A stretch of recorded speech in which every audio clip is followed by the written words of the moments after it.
My name is Robert King. I'm 45 years old, and until 10 months ago I thought I had it all figured out. I worked as a construction project manager in Orlando, Florida, pulling in a steady $85,000 a year. Nothing fancy, but enough to keep my wife Victoria and me comfortable in our modest 3-bedroom house on Maple Street in College Park. Victoria and I had been married for 8 years. She was beautiful, ambitious, and came from money. The kind of old Florida money that builds gated communities and country clubs. Her family, the Wilsons, never thought I was good enough for their precious daughter. They made that crystal clear when they insisted I sign a prenuptial agreement before our wedding in December 2016. It's just to protect the family assets, Victoria's father, Charles Wilson, had explained in his lawyer's office downtown. Nothing personal, Robert, just business. I signed it without much thought. Love makes you do stupid things, and I was head over heels for Victoria. The prenup seemed straightforward. What was theirs stayed theirs. What was mine stayed mine. And anything we acquired together during marriage would be considered marital property. Simple enough, if you enjoy stories of cold-blooded revenge and gripping plot twists. Like this video and subscribe to the channel now. There are brand new, unreleased stories here every day, each one more intense than the last. For 8 years our marriage was solid. We weren't rich, but we were happy. Victoria worked part-time at an art gallery downtown, more for passion than necessity, earning about $26,000 a year. We talked about kids, maybe buying a bigger house someday. Normal married couple stuff. Then, on a Tuesday morning in October 2024, everything changed. Victoria had been playing the same lottery numbers for years, a combination of family birthdays and anniversaries. Someday, she'd always joke, these numbers are going to make us millionaires. That Tuesday they did. $12 million. After federal taxes, Florida doesn't tax lottery winnings. It came to about $8.1 million. I remember staring at the winning ticket in our kitchen that evening, barely believing it was real. Victoria was screaming, jumping up and down, calling her parents on her cell phone. "We're rich, Robert," she shouted, throwing her arms around me. "We're actually rich." For about 10 minutes, I thought our dreams had come true. That same night, Victoria's entire family showed up at our house. Her parents, her brother David, even her snobby Aunt Margaret, who usually pretended I didn't exist. They were celebrating, popping champagne, making plans. But something felt off. The way they looked at me had changed. It was subtle at first. Sideways glances, conversations that stopped when I entered the room. Victoria seemed different too. Distant, cold. Over the next few days, it got worse. Victoria started having long, private phone calls with her family. She'd leave the room when I approached, speaking in hushed tones. When I asked about our plans for the money, she became evasive. "We need to be smart about this, Robert," she'd say. "My father knows people. Financial advisors, we need to protect our windfall." 3 weeks after winning on November 2nd, Victoria sat me down in our living room. Her parents were there too, which should have been my first red flag. "Robert," Victoria began, her voice unnaturally formal, "we need to talk about our situation." Charles Wilson cleared his throat. "Son, this lottery win changes things. Victoria's windfall needs proper protection." "Our windfall," I corrected. "We're married. What's hers is mine. What's mine is hers." The room went silent. Victoria's mother, Patricia, exchanged a look with her husband. David smirked from his spot by the window. "Actually, Robert," Charles continued, "that's not exactly how this works. You see, lottery winnings are considered personal property in many cases, especially when—" "When what?" I asked. Victoria finally spoke up. "Robert, I think we should separate for a while. This money, it's mine. I won it." I picked the numbers. I felt like I'd been punched in the gut. "What are you saying, Victoria?" "I'm saying I want a divorce," she replied, not meeting my eyes. "And I want you to move out. Today." Charles Wilson leaned forward. "The prenup you signed protects both parties, Robert. Victoria's lottery win is her separate property. You're not entitled to any of it." I sat there, stunned. 8 years of marriage, and they were throwing me away like garbage the moment real money entered the picture. "I see," I said quietly. "So, This was all planned. Nothing was planned, Victoria snapped. But now that we have this opportunity, I'm not going to let anyone take advantage of me. Take advantage. That's what she called our marriage. Fine, I said, standing up. I'll pack my things. Victoria looked relieved. Her family seemed pleased with how easily I was capitulating. They had no idea what they'd just done. I moved into an extended stay America on International Drive that night, paying $115 per night. But instead of wallowing in self-pity, I did something they probably didn't expect. I called a lawyer. Not just any lawyer. I called James Hayes, one of the best divorce attorneys in Central Florida. I'd heard about him from guys at work who'd gone through messy splits. His consultation fee was $600, but it was money well spent. Mr. King, Hayes said during our meeting the next morning in his office on Orange Avenue, tell me about this prenuptial agreement. I handed him the copy I'd kept in my home filing cabinet. Hayes read through it carefully, his expression growing more interested with each page. This is fascinating, he said finally. Your in-law's attorney was quite thorough. Almost too thorough. What do you mean? Hayes pointed to a specific clause on page 3. Right here, Section 4.2 states that any assets, prizes, or winnings acquired during the marriage shall be considered marital property, subject to equitable distribution upon divorce. But they said lottery winnings are personal property. In Florida, lottery tickets purchased with marital funds during marriage are indeed marital property. And even if Victoria used her own money, this prenup specifically overrides that protection. Hayes smiled. Mr. King, your in-laws just handed you the keys to the kingdom. I felt a cold satisfaction settling in my chest. So, I'm entitled to half? According to this document they made you sign. Potentially, yes, but we'll need to be strategic. They're going to fight this hard, and they have resources. My retainer is $18,000. I used my credit card and borrowed against my 401k to pay it. Best investment I ever made.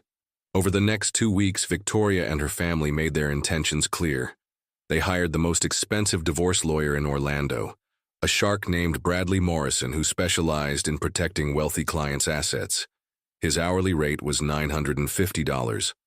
Morrison sent me threatening letters, demanding I vacate any claim to the lottery winnings. He argued that since Victoria picked the numbers and bought the ticket, it was her separate property, regardless of the prenup. They underestimated me completely.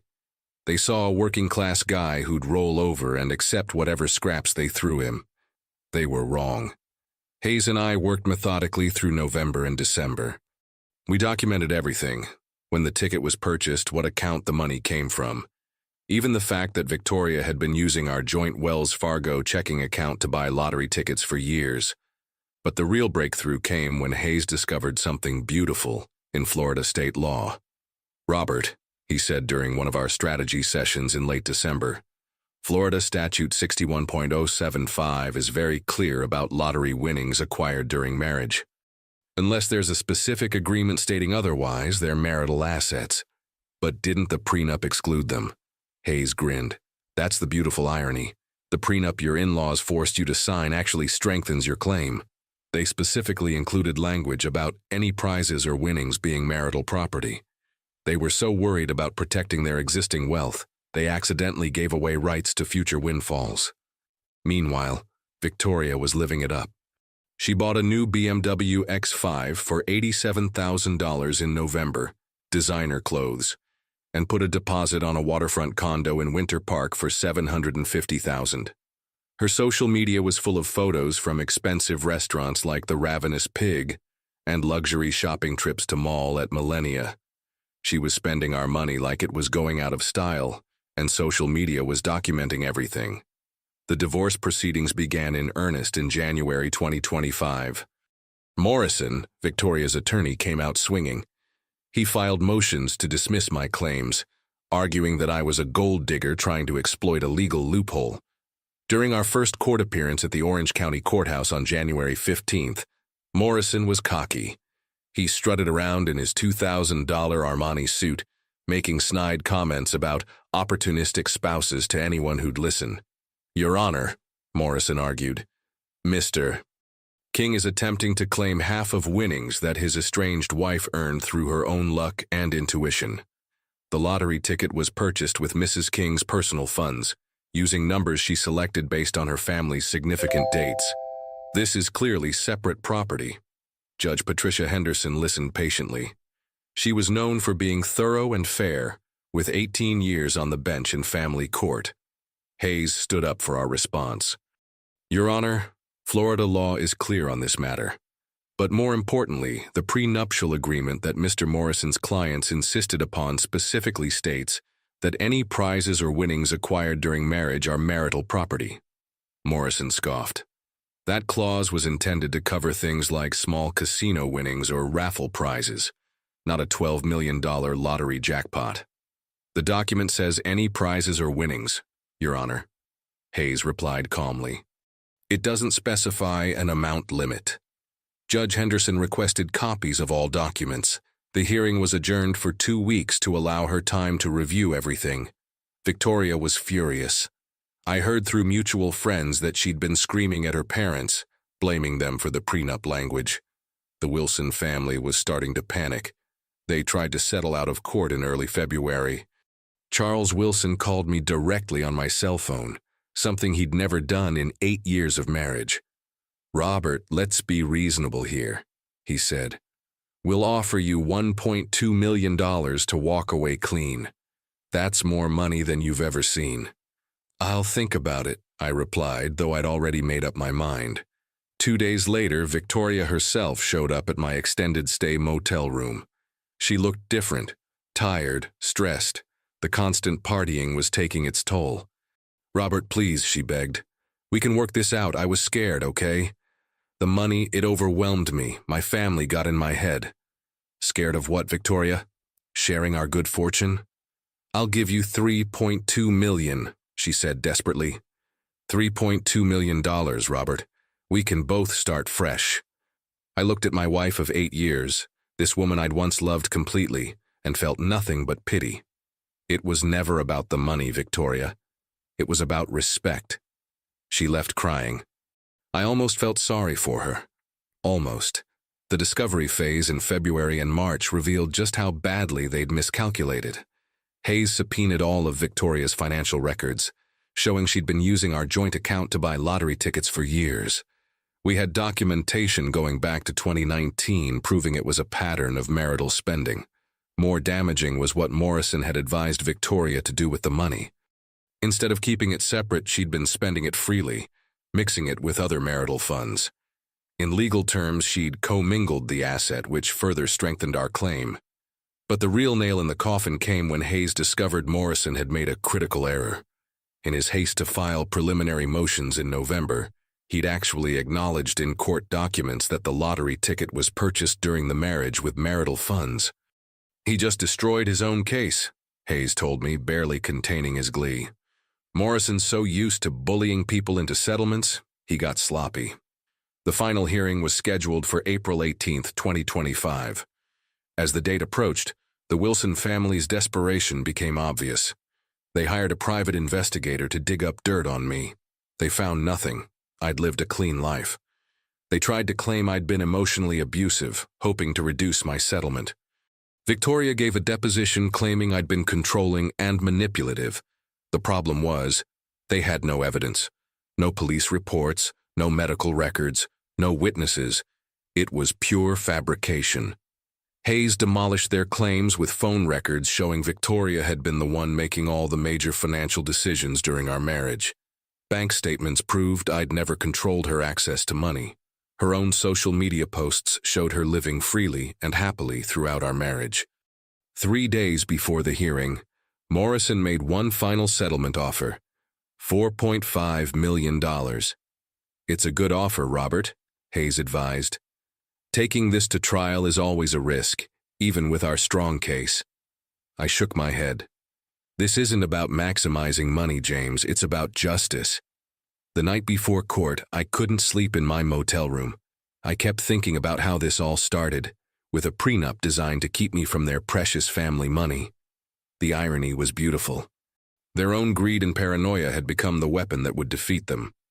Victoria's family had spent their whole lives looking down on people like me, working-class folks who earned their money through sweat and honest labor. They thought money made them better, smarter, more deserving. The next day, they'd learn otherwise. April 18th arrived gray and humid, typical Florida spring weather. I wore my best suit, a navy blue Joseph A. Bank, one I'd bought for our wedding 8 years earlier. The irony wasn't lost on me. The Orange County courthouse was packed. Word had gotten out about the case, and local news crews from WESH-2 and Fox 35 were stationed outside. Construction worker fights for lottery millions had become a human interest story. Victoria sat with her family on one side of the courtroom, looking pale and nervous. Morrison whispered urgently in her ear, probably preparing her for what was coming. Judge Henderson took her seat at exactly 9 a.m. "We're here for the matter of King versus King, case number 2025 DR 002847O. Mr. Morrison, you may present your opening argument." Morrison stood confidently, but I noticed his hands shaking slightly. "Your Honor, this case is about a vindictive husband attempting to steal money he had no part in earning. Mrs. King selected those lottery numbers, purchased that ticket, and won that prize through her own actions." Hayes remained seated, taking notes on his yellow legal pad. He looked completely relaxed. Morrison continued for 20 minutes, arguing that lottery winnings were personal property, that the prenup didn't apply to unforeseeable windfalls, and that I was essentially a gold digger. When he finished, Judge Henderson turned to Hayes. "Mr. Hayes, your opening statement." Hayes stood slowly. "Your Honor, this case is remarkably simple. We have a prenuptial agreement, signed by both parties in December 2016, that explicitly states any prizes or winnings acquired during marriage are marital property. We have Florida state law that supports this position, and we have documentation proving the lottery ticket was purchased with marital funds during the marriage." He paused, looking directly at Morrison. "The defendants are asking this court to ignore their own contract because they don't like the outcome." The evidence phase was devastating for Victoria's side. Hayes presented bank records showing years of lottery ticket purchases from our joint Wells Fargo account. He showed how Victoria had commingled the lottery winnings with other marital assets. He even had the receipt from the Wawa gas station on Colonial Drive, where she'd bought the winning ticket on October 8, 2024, paid for with our joint debit card at 3:47 p.m. Morrison's cross-examination was weak. He tried to argue that Victoria had intended to keep the winnings separate, but intention doesn't matter when you've already mixed the money. Then came the moment I'd been waiting for. Hayes called Morrison's legal strategy into question by reading directly from his own court filings. "Mr. Morrison, in your preliminary motion dated November 18, 2024, you stated, and I quote, 'The lottery ticket in question was purchased during the marriage with funds from the marital estate.' Do you remember writing that?" Morrison's face went white. "That was a misstatement. A misstatement that you signed and filed with this court under penalty of perjury?" Yes. Judge Henderson leaned forward. "Mr. Morrison, are you telling this court you filed false documents?" "No, Your Honor, I misspoke in the document. I meant to say—" Hayes interrupted. "Your Honor, Mr. Morrison's own filings support our position. He's acknowledged that marital funds were used to purchase the winning ticket." The Wilson family looked sick. Charles was sweating through his expensive Brooks Brothers shirt. Patricia kept shaking her head in disbelief. Victoria took the stand to testify on her own behalf. Morrison had coached her, but she was clearly rattled.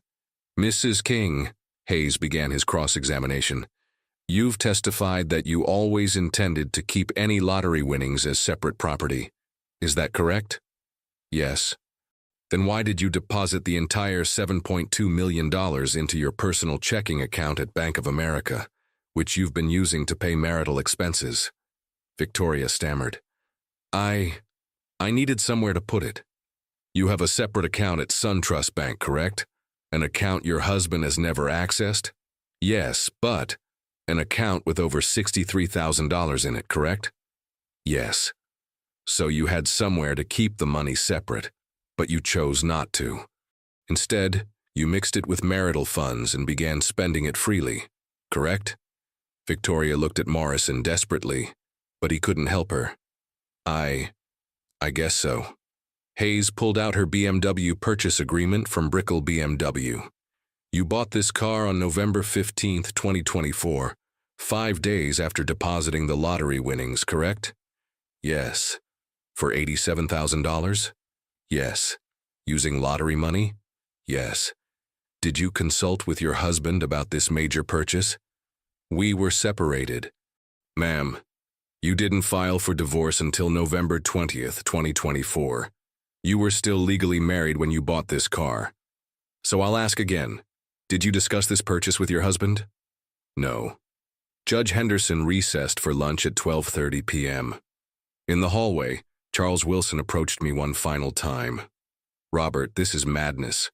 We'll appeal whatever decision she makes. This could drag on for years. That's your choice, Charles. But I've got time and a good lawyer. The afternoon session was brief. Judge Henderson had made her decision. I've reviewed all evidence and applicable law, she began at 2:15 p.m. The prenuptial agreement signed in December 2016 is clear and unambiguous. Section 4.2 explicitly states that any prizes or winnings acquired during marriage are marital property. Florida Statute 61.075 supports this interpretation. Furthermore, the defendant's actions in commingling the lottery winnings with marital assets demonstrates her own recognition that these funds were not separate property. Victoria started crying. Her mother grabbed her hand. Therefore, I'm awarding Mr. King 50% of the net lottery winnings, totaling $4.05 million. Mrs. King, you have 60 days to liquidate assets if necessary to meet this obligation. The gavel came down with a satisfying thud at 2:22 p.m. Outside the courthouse, reporters shouted questions. I ignored them all except one from Channel 9. Mr. King, how does it feel to win? I thought about that for a moment. Justice always feels good. 2 months later, in June 2025, I used part of my settlement to buy a small construction company from a retiring contractor. Today, King Construction employs 38 people and specializes in affordable housing throughout Central Florida. Victoria had to sell her BMW, return the deposit on her Winter Park condo, and liquidate most of her designer purchases to pay me. Last I heard, she was working at her father's real estate office in Winter Garden, earning $42,000 a year. The Wilson family never spoke to me again, which was fine by me. They'd shown their true colors when they thought they could throw me away like garbage. Sometimes the best revenge isn't revenge at all. Sometimes it's just letting people face the consequences of their own greed and stupidity.